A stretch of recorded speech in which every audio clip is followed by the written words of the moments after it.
যে কোচ রাজবংশী জনগোষ্ঠীর যখন যৌথ মঞ্চ গঠন হয়েছে আমি অচিরেই যেহেতু আমি অসম সরকার মাননীয় মুখ্যমন্ত্রী ডাঙরিয়াক এখন স্মারকপত্র প্রদান করিম আর প্রদান করার লগতে আমি অচিরেই আমার কোচ রাজবংশী জনগোষ্ঠীর জনজাতিকরণ আর পৃথক ক্ষমতাপুর রাজ্য আমি বিভিন্ন সমস্যা বিশেষ করে আমার কেএলও জীবন সিংহ ডাঙরিয়া যি শান্তি চুক্তি নামত যে ধরনের ভেকভাৱনা আরম্ভ করছে আমি অচিরেই আমি আমার যে যৌথ মঞ্চ আছে আমি এটা এক্সিকিউটিভের পিছতে আমি ধারাবাহিকভাবে আন্দোলন ঘোষণা করি বিশেষকৈ কোচ ৰাজবংশী জনগোষ্ঠীৰ জাতিটোৰ কাৰণে কিবা এটা ভাল চিন্তা কৰি আমি ইয়াতে চাৰিটাকৈ সংগঠন আমি ইয়াতে একত্ৰিত হৈছোঁ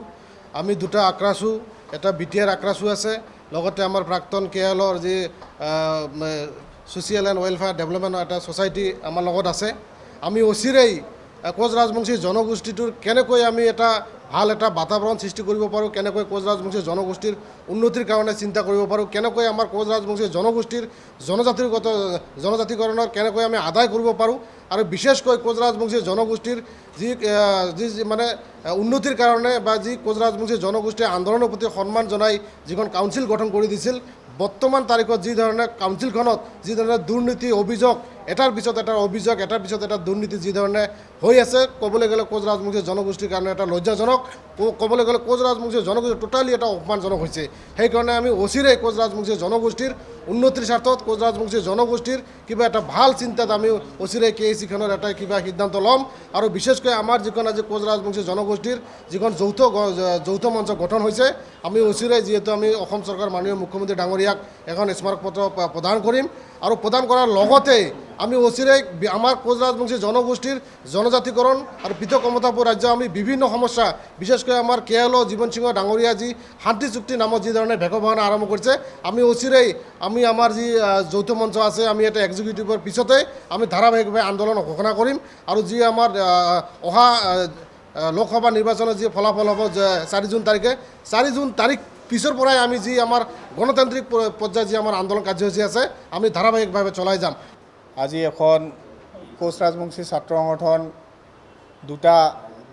গোট আছে আৰু ইয়াত আমাৰ এক্সকেলো আছে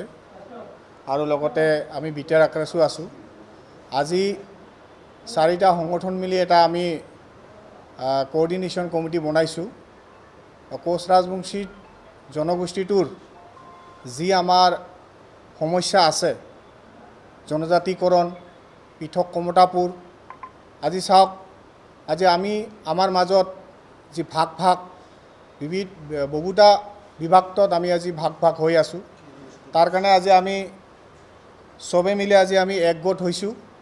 আৰু একগোট হৈ আমি আহ্বান কৰিছোঁ যিমান আমাৰ জাতীয় দঙল সংগঠন আছে আহক আমি একলগ হৈ জাতিটোৰ যি আমাৰ সমস্যা আছে এই সমস্যাটো যাতে আমি সমাধান কৰিব পাৰোঁ বিভিন্ন সমস্যাৰে জৰ্জৰিত হৈ থকা কোচ ৰাজবংশী জনগোষ্ঠীটো জাতিটো আজি আমি খুবেই দুখত আছোঁ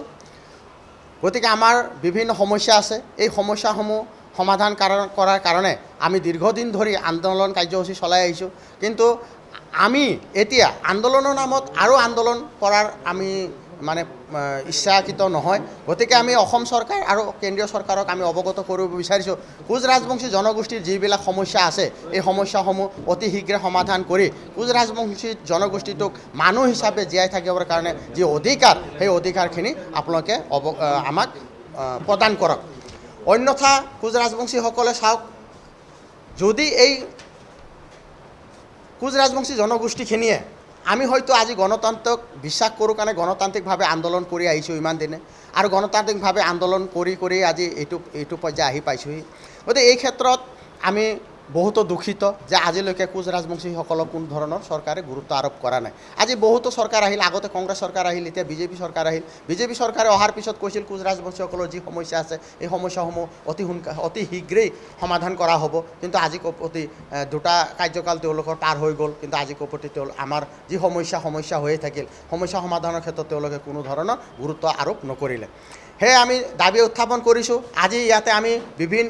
কেইবাটাও সংগঠন আমি যৌথ মঞ্চ হিচাপে আমি আজি ইয়াতে আহিছোঁ গতিকে আমি যৌথভাৱে আমাৰ যিকেইটা কোচ ৰাজবংশী সংগঠন আছে সকলোৱে আমি যৌথভাৱে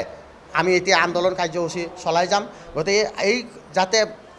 এই আন্দোলনখিনি তীব্ৰতৰ নহয় তাৰ আগতে যাতে অসম চৰকাৰ আৰু ভাৰত চৰকাৰ মিলি আমাৰ সমস্যাখিনি কম সময়ৰ ভিতৰত সমাধান কৰে তাৰ কাৰণে আমি দাবী উত্থাপন কৰিম।